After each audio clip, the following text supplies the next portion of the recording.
All right, Mohammed's up. What's up, Mohammed? I understand he is still working on the video lead gen stuff. Man, Mohammed, you picked a bad time to bail out of the mastermind for a brief period of time. I know, buddy. I know you're working on your business, and I get that. You need to come back and join us as soon as you can, or wait until the prospecting module is done and then come back. So he says, hey, guys, I'm slowly inching closer to finally getting a client from video lead gen. Would it be possible for me to offer a guarantee of some sort?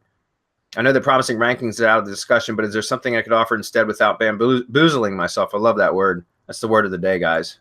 Or maybe something I could throw in. Currently, the closest thing I have to that is showing them my success with another realtor. Well, that's typically all I do. You know, well, let me rephrase that. Typically, I will, if you have a portfolio that you can show, that's usually all the proof that I need to be able to show somebody the kind of results that I can get, right? And I don't guarantee rankings either. I just landed another client, it was a referral. It's a taxi cab company. First time I've ever, and he signed up for local SEO. And I've never done any work for a taxi cab company. However, it's in the same city that I have a limo service company. So, you know, I figured why not? And anyways, he was a referral. And so what I did was I just brought up, you know, several different projects that I've been able to do that, for example, I brought up the limo service project for the same city. And that's been a client of mine for going almost 6 years now. And so, you know, that was something that was kind of related to his industry, right? And so I was able to, and it was in his city. So it was very, very relevant. And I showed him, look, take a look at, you know, kind of results I got for this client over here, and call the guy up. He'll vouch for me. You know what I mean? So if you have some sort of portfolio that you can show and like referrals, that's typically all I will do. That doesn't mean that I won't throw in like a deal sweetener. I don't like to provide guarantees, not for rankings. And I'll tell them that flat out. Look, I don't work for Google. I can't guarantee you rankings, but I can show you my past history and how I've been successful the vast majority of the time. And here are some of the results, and here are some referrals that you can contact. So if you have that, Mohammed, I would recommend that. There's also certain things you can throw in, like you mentioned, as a kind of like a deal sweetener, which is what I did for him. For example, I sold him on local SEO services, but I threw in reputation marketing as well, because I use a reputation marketing app that really is simple. It just takes about a half an hour to set a client up in it. And then from that point forward, it's pretty much all handled by the app. And typically I would charge, you know, $200 a month for that service. But I literally threw that in just for free as a deal sweetener, because he was, and I said, because you were a referral, and I always like to take care of referrals, I'm going to throw this in for free.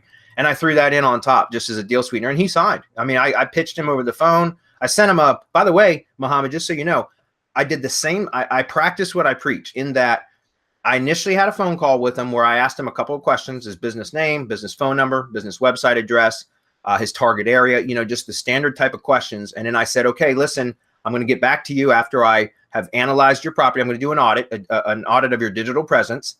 And then I'm going to record a screencast video, and I'm going to send you a video link. Well, this audit went 45 minutes long. I know, ridiculous. It went 45 minutes long, but because he was a referral, whenever I get a referral, I go over and above and beyond. And so I sent him this video, and I sent him an email with the video link that was 45 minutes long. And I warned him in the email. I said, look, it's a 45-minute audit video. I'm really sorry about the length, but I wanted to go through the audit step by step so that you really understand what I'm telling you, and where I see opportunity, because I do see a lot of opportunity. Always talk positively, guys, through those audit videos, because, you know, that, and talk enthusiastically, because enthusiasm is contagious. And if you can get excited about their project, how do you think they feel? You know what I mean? And so that's what I did throughout the video. And I was saying, look, I see a lot of opportunity here, and this and this and this. And I went through everything with a fine-tooth comb. And then I went through my proposal, which was my pitch at the end, that I had just written in a notepad, guys. It wasn't fancy. It was just a text file. And I just had it written out with the text, you know, zoom, the text size a little bit bigger so that it was easier to see on the screencast video. And I went through and said, and explained what each line item was on the proposal. And then I said on the video, well, it was a 45-minute video. 15 minutes later, I get a call from him, and he was like, I've only watched about a third of the video, and I'm ready to sign. Where's the buy link? And so I'm just telling you, Mohammed, it absolutely works. And, you know, throwing in something like a little deal sweetener that's not really going to cost you a lot of money or time or effort can be something that will push people over the fence if they're on the fence. If that makes sense. Do you guys have any comments on that? That was perfect. Yeah, that was perfect. That was really good.